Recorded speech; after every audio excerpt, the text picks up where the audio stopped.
Friday marks 5 years since the murder of Russian journalist Anna Politkovskaya, gunned down near her apartment block in Moscow in 2006. The case has drawn international attention, and while police believe they've arrested the chief suspect, strong evidence appears thin on the ground. As RT's Ekaterina Grachova reports, her family wants to see justice finally served. For police who worked on this day 5 years ago, it was a murder of a woman halfway through their shift, at around 4 p.m. For Vera Politkovskaya, it was halfway through her pregnancy, when she got a call her mother had been shot dead outside her apartment.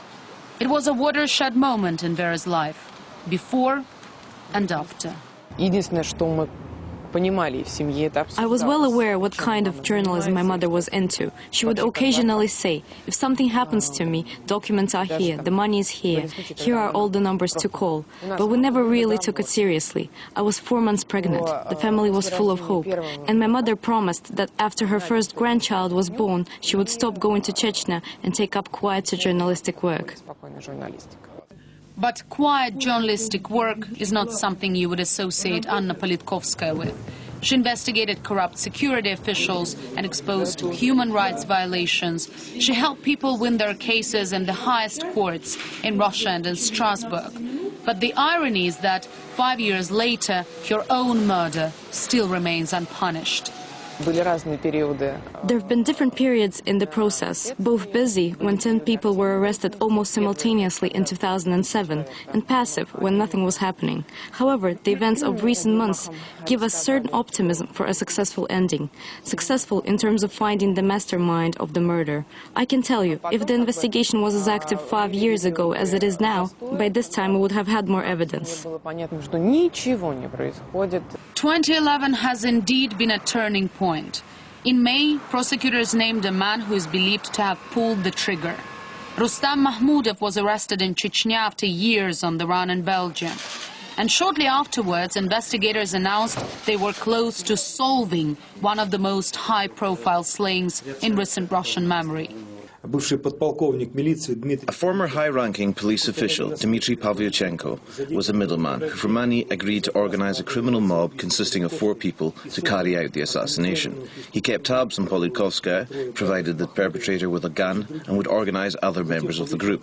We also have other information about the alleged mastermind of the killing, but it's too premature to release that information now. Novaya Gazeta, where Anna Politkovskaya worked up until her death, has been carrying out its own investigation into the journalist's murder.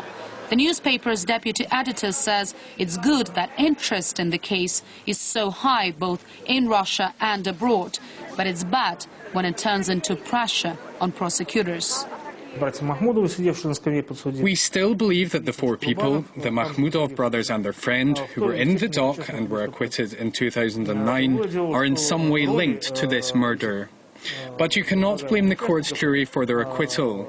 It was a lack of solid evidence presented in court. And all this happened because there was public pressure on the prosecution to rush to judgment. We think that even their arrests were too premature.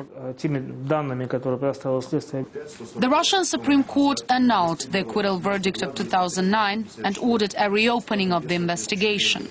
It's a significant part of the journey, but it's certainly not the end. One of the biggest challenges for investigators at this point is to find other suspects who are now on the run outside the country. But just like Anna Politkovskaya herself, her family and colleagues will never give up as they strive to find the truth. It takes very little to describe someone's death. In case of Anna Politkovskaya, just a dozen words on a piece of stone.